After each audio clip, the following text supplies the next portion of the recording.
The secret of laughter lies in the laughing, not in the search for joy. It's a swallow winging on the wind, it's innocence in a boy. Lurulurulero, lurulurulai. Joy will come to anyone whose soul has learned to fly. Lurulurulero, lurulurulai. Joy will come to anyone whose soul has learned to fly. Joy in the singing, not in the song sung, welcome but never crave. If you think that laughter lies in things to things, you'll be but a slave. Lurulurulero, lurulurulai. Joy will come to anyone whose soul has learned to fly. Lurulurulero, lurulurulai. Joy will come to anyone whose soul has learned to fly. Joy in the giving, not in the gaining, grasp and you'll never see. You could win the world and still be poor, win peace and live like a king. Lurulurulero, lurulurulai. Joy will come to anyone whose soul has learned to fly. Lurulurulero, lurulurulai. Joy will come to anyone whose soul has learned to fly. Sing when the sun shines, sing when the rain falls, sing when your road seems strange. In a tempest seize the lightning flash and ride the winds of change. Lurulurulero, lurulurulai. Joy will come to anyone whose soul has learned to fly. Lurulurulero, lurulurulai. Joy will come to anyone whose soul has learned to fly.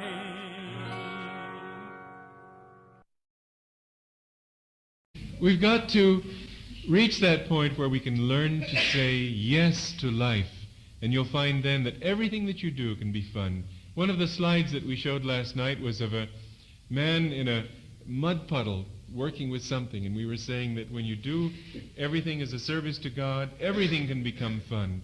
And actually that's what we find, that in our community, because people have this attitude, there's never the thought that, oh, let so-and-so do it, or you're always asking me. No, whenever there's an unpleasant task, there are several volunteers sort of pressing for the opportunity. I remember one time at Mount Washington, at Christmas time, we always had a party for the people living, for the renunciants living in the community itself.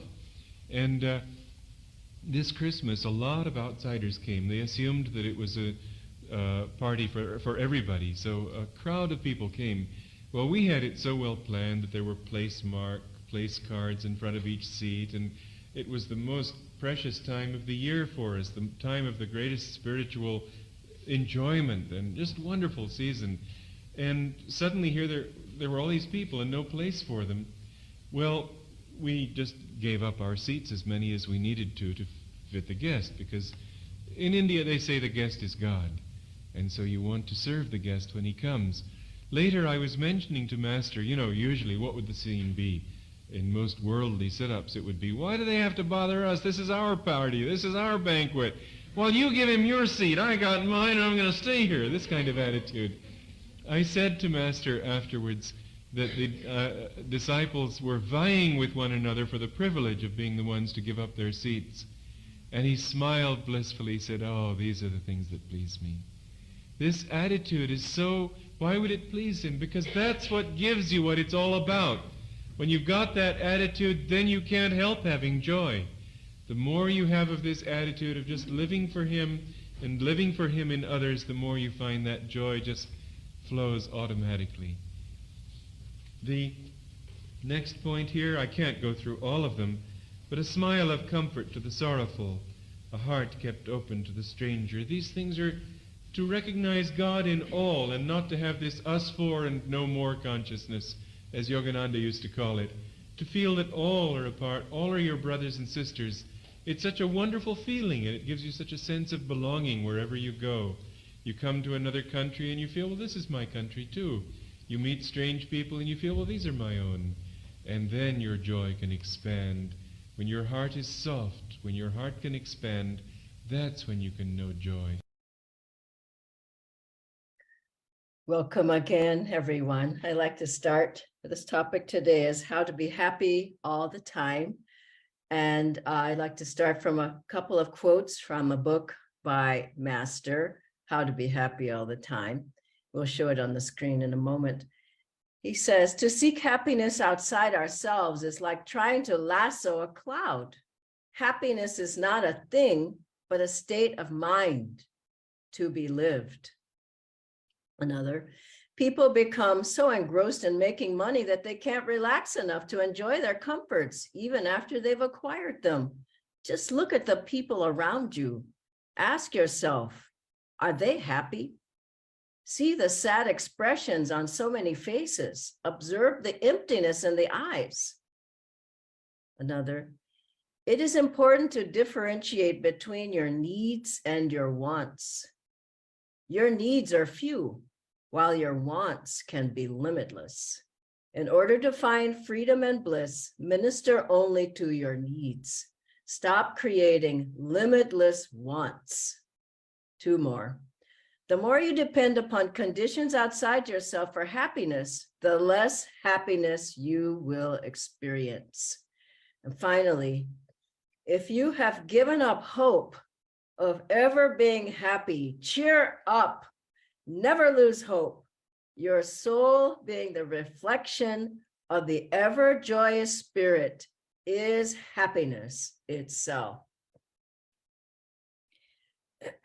This is an important topic because people are up and down all the time. I'm happy today, I'm not happy tomorrow. If my family is happy, then I'm happy. If I get a new job, I'm happy. If I get the new car, if my health is good, if my relatives stop bugging me, it goes on and on and on. But nobody looks at themselves, that happiness is inside. We only find it inside ourselves. And I've traveled so many places teaching master's teachings on really the bottom line is bliss, how to find happiness, joy, bliss inside of yourself. And going in Europe teaching, and America teaching, and Africa, and Australia, and here in India, everybody wants the same thing. How can I be happy? And how can I be happy all of the time? And I found that the teachings that we have, the principles of right attitudes, selflessness, giving, saying yes to life, positivity, also high energy, magnetism, inspiration, joy, all of these bring everywhere I've went, everywhere I've gone. If people have these attitudes and they practice the teachings that Master brought, of pranayama, of high energy, energization exercises, of concentration, of through Hong Sa, of Om, going inside yourself, and Kriya, picking up your energy and lifting it up to the seat of joy. This is the seat of joy. And so a Master said, what Kriya brings is bliss. And I have found everywhere, no matter where people were, what their station in life, whatever, doing the practices, having the right attitudes, that the end result was happiness. And it's an interesting thing. It's not just us practicing yoga. I was reading online just recently about at Yale University, their most popular course in the past 300 years, amazing, has been the course on happiness. And I'll tell you these figures. They said that pre-pandemic, they had 22,000 enrollments in the course online.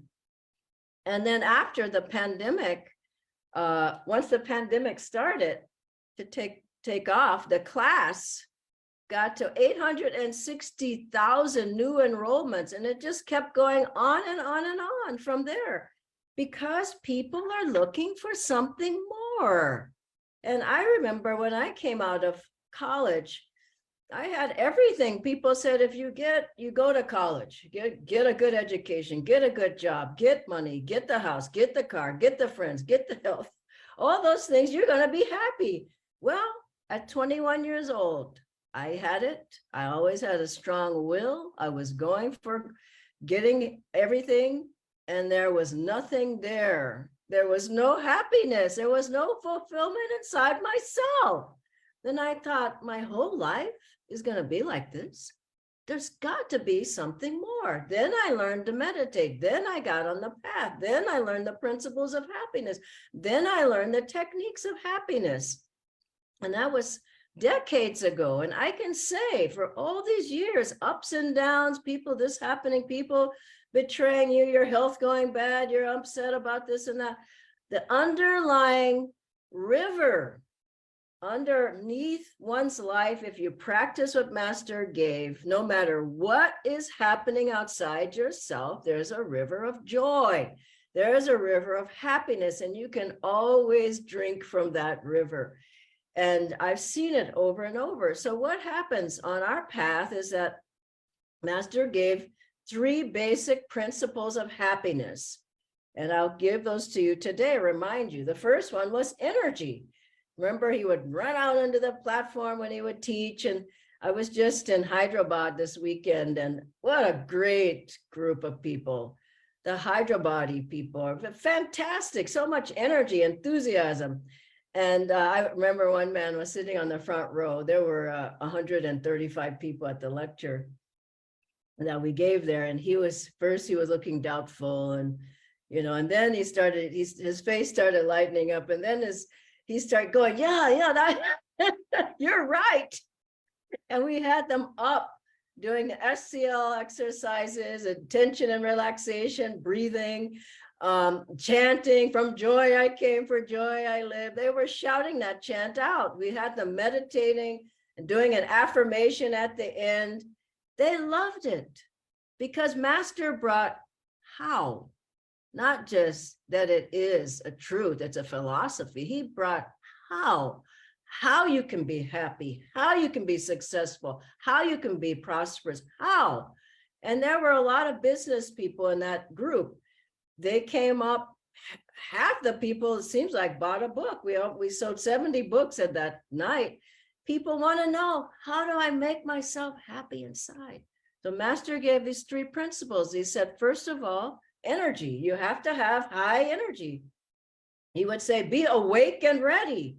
And for all of us, we have the energization exercises. Some of us are Kriya Bands. We have Mahamudra to be able to practice. We have Ananda Yoga to be able to practice. We have pranayama to practice. You have to have high energy to be happy. You can't let the energy drop. How to be happy all the time? Keep the energy up. Energize twice a day, thrice a day. Do Mahamudra more. Do more yoga. Get outside and exercise. Breathe in the fresh air. First thing is energy. Energization is vital to happiness. The second is you have to go inside. Happiness is inside yourself. And so how do we go inside? We learn to concentrate with Hong Sa. And then with Om technique, we go inside to listening to the inner sounds and looking at the inner light and feeling the inner vibrations. We fill ourselves with light. We fill ourselves with energy. We cut the sense telephones. We withdraw our energy back into the spine. And then with Kriya Yoga, we draw that current of energy up and down, burning up the karma, any blockages in the way of your happiness. We draw that energy up, finally, lifting Kundalini up through the chakras. This happens over time. It's not overnight, but we bring the energy to the seat of bliss. The seat of joy is at the Kutastha Chaitanya. The center of joy is here. The subtle channel opens up to the 7th chakra, and you begin to feel bliss. And I know many of you feel energy here. You see light here. You feel energy in the head. And these are all signs of the bliss that is within you. And once you begin to practice, you do these are the 3 steps: energization, energy, then go within through focusing, concentration, Hong Sa, and Om, listening inside, and practice every day. And then finally lift your energy up through Kriya Yoga. If you don't do Kriya Yoga yet, learn it and do it. It's the key to happiness and the key to really one's whole life. And finally, once you learn, once you practice, then your whole life changes. Your eyes change, your voice changes, your posture changes, your energy levels change, your magnetism change. And everything you draw to you, like is attracting like. So you draw people, situations, opportunities, health, anything that you need in your life. It comes from a high level because you're at a high level. You're at a high level of joy, a high level of magnetism, a high level of spiritual power. The masters come to you. God even can't come to you if you're not happy. Let's think about it. If you're down and out, come to me, Lord. Nobody's going to come. Once you begin to practice, then you feel the things that you don't need, they fall away. I've seen it. The moods fall away. Anger falls away. Low energy falls away. Being unsuccessful falls away. Having no money falls away. All these things fall away. Bad habits, like Master told this man, Herb Jeffries. He came to him and he said, everybody's telling me what I can't do. I go to different churches and spiritual groups. Don't do this, don't do that. He said, I want to know what I can do. And Master said, well, I'll tell you what you can do. And he says, now you like drinking, don't you? Alcohol. And he said, yes, I love to drink. He says, well, you can continue. Then he said, and you smoke a lot, don't you? So, oh, yeah, I like that. He says, you can continue. He was a Hollywood actor and singer. And then, and he said, and you like socializing, don't you? Getting out there and the parties and all these things. And he said, yes, oh, I like it. And Master said, you can continue. And he was so happy, he started leaving the interview room. And Master said, but wait, I'll tell you one thing. If you do what I tell you, you practice what I give you, you won't want to do those things. And all I can say was, I met Herb Jeffries at near the end of his life, later on when he was older. And all I can say was, he was very bright. He was very soft. He was very uplifting. He was a good friend of Swamiji's. That's how I got to meet him. And finally, I'll tell you, when we were having a program once, Jayaji and I think it was in, could have been in Hyderabad, but someone asked, what are your powers? And Jaya said, well, I don't think I have any powers. And everybody was like, why is he up there? He doesn't even have any powers. You can just see the audience energy drop. But he said, but wait, I've got one power, maybe. And everybody was waiting for the answer. I loved it. And he said, the power to be happy at will. Did people come to those classes that weekend? Absolutely, they got in those classes. And for all of you, who needs to walk on burning coals and levitate and whatever the things are, walk on water, get control of yourself. Those are the true powers, are inside yourself. Learn to be in bliss all the time. You'll have the greatest power, and you'll be able then to become one with the source of bliss, with God, God alone. I'd like to close today with an affirmation on happiness from Swamiji's book on affirmations and prayers. So close your eyes, sit up, tense, vibrate your body, exhale again. Once more. Affirm with me out loud. We'll do this 3-4 times, quieter and quieter. I vow from today onwards to be happy under every circumstance. I came from God's joy. I am joy. I vow from today onwards to be happy under every circumstance. I came from God's joy. I am joy. I vow from today onwards to be happy under every circumstance. I came from God's joy.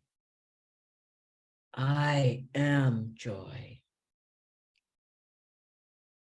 I vow from today onwards to be happy under every circumstance. I came from God's joy. I am joy.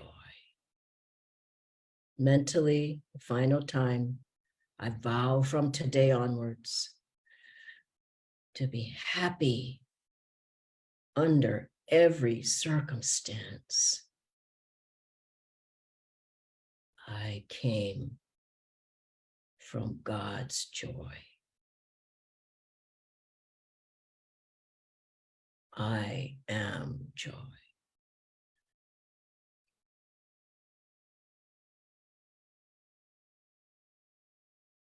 Om Shanti Shanti.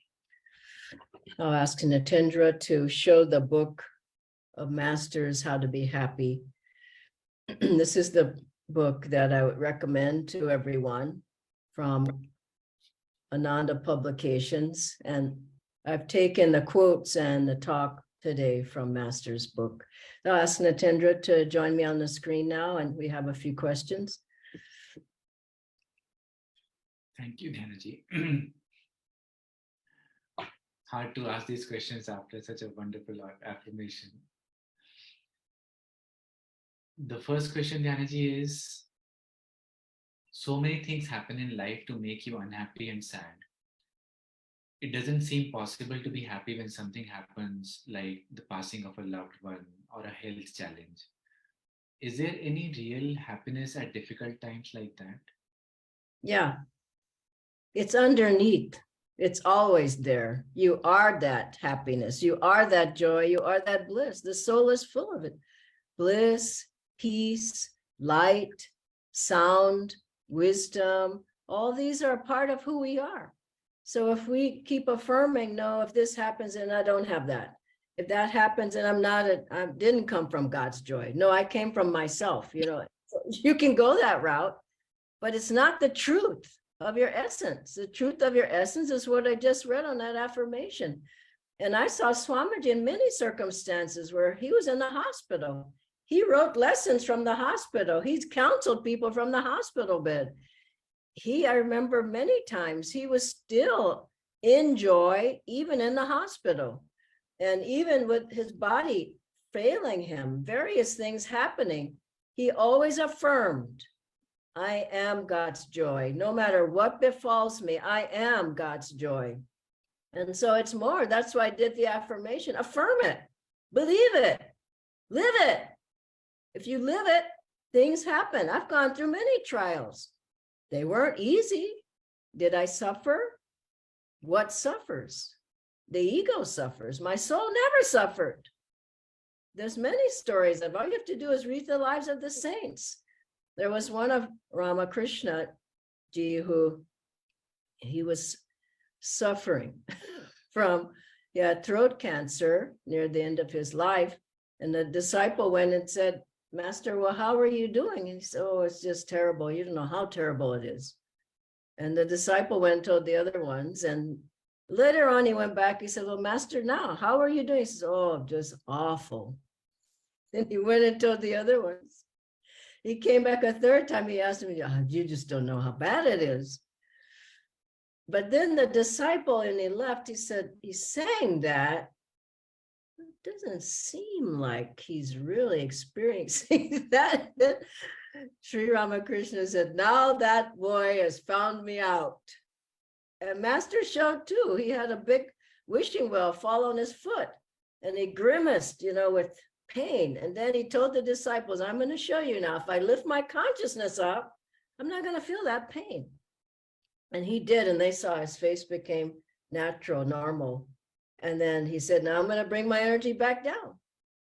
And he did. And, there was so much pain. He said, I'm going to bring it back up. We have the keys in our hands. You have the control over your own happiness. The people throw the keys away, put them in the closet, shut the closet door. Draw the energy up. Swamiji was in a mood. He drew the energy up. Boom, spiritual life, 5 minutes. He was out of the mood. You have to do it yourself. You have to convince yourself. It's like the musk deer, the Himalayan musk deer. He went all over looking for that scent, goes all over, off and hurling himself off a cliff. And that fragrance, that sweet fragrance is right inside of the pouch, inside of himself. We have it inside ourselves. But you got to have a strong will to convince yourself. So yes, people have gone through trials and tribulations, but the soul is ever unaffected. That's what people have to learn. And that's what this path shows you. Yes, you can go through things, but don't hang on to it. Don't dwell in it. Don't go into it and leave it there. Oh, I'm suffering, I'm suffering, I'm suffering. Who wants to hear it? That should never be your mantra. Though my body might be ailing, as Swamiji told us, my soul is ever free. Though my body might be needing rest, my soul is ever free. Does it make sense? Absolutely, Dhyanaji. Thank you so much. We have 2 more questions, Dhyanaji. The first one is, I am moody at times and can't get out of it. Would you have any suggestions? Because the moods keep... Get out of it. No, sorry, go ahead. What's the second part? The moods keep coming back. Acha. Well, here's some things about moodiness. Watch your diet and watch your mental diet. If you're eating a lot of sweets can bring you up, then bang, you're down. You know, that affects your mood. What your mental diet, what you're watching. If you're watching horror movies, you're watching the horrible news all the time, or you're putting music, bang, bang, bang, bang, bang, bang, bang. You know, I get in people's cars, they have on that music. I wasn't listening to that, Dhyanaji. I said, it's on your radio. I mean, it's on. You have that music on. So you have to be careful. Watch your environment, the company. If you're around moody people all the time, you just feel like, yeah, I'm in a mood too. You know, get with the devotees. If you can, get online, get on the programs, get on the yoga, get in the yoga class, get in the go on the no, it's just no excuse anymore. Everything is online. You can't say I can't get to the center. Center's online as well. Here again, if you want to be moody, Master said, if you want to be unhappy, nobody can make you happy. If you want to be unhappy, nobody can make you unhappy. Both ways, no? Same with the mood. You want to be moody? Nobody can get you out of the mood. You don't want to be moody? You can get out of the mood in a minute. Swamiji said 5 minutes, he was out of a mood. And I can say I used to have moods coming on. I just finally got so sick of them. But I just noticed that they just went away on their own as I kept practicing my sadhana. Anger goes away on its own. Low energy goes away on its own. Selfishness goes away on its. These things go away, but you know, you got to work on it. You can't just say it's going away. It's not. You know, don't be in denial. You have to work on it. And then you'll see it's just like pop and it's gone. But it takes time and it takes effort. Final question? Yes, Dhyanaji. What was one of the saddest times that you have had and how did you get out of it? Please say that you were happy even then. Yeah, I could say that I found the joy inside during that time. Wasn't easy, but I kept looking for it. I kept praying for it. I kept holding on the Master's hand. And he guided me. That was what it was. He guided me to what to do to get out. And the saddest thing was, I think, betrayal. I think that's the hardest thing in life. And, you know, someone close to you betrays you. It's hard. It's hard on your heart. And, but I lifted up by God's grace. You know, Swamiji said to some of us, and said to me one time for sure, because he said, oh, Dhyana, when these people betrayed me, he said, I only had love for them. And I said, Swamiji, that must have been a grace. How did you just have love for them? I said, I don't have any love. I'm just mad. And he said, don't worry about it. I said, that must have been God's grace, Guru's grace. And he said, yes, it was grace. Isn't that interesting? I said, listen, I'm trying everything. I'm affirming. I'm doing more kriyas. I'm serving. I'm teaching. I'm energizing twice a day. I said, I'm not able to come out of it. And then that night, I went to bed, and the next morning I woke up. It was gone. Grace. Isn't that an interesting one? I went to Swamiji. I said, Swamiji is gone now. I don't know. Overnight. And he just smiled. That's good. He never said what was all going on. You didn't know what was all going on. But it went away because I gave it to God. It might not be overnight. It might take some time. I think it completely vanished over some time, but immediately I felt uplifted and like I wasn't held by that karma anymore. Okay, God bless you all. Be happy in your soul.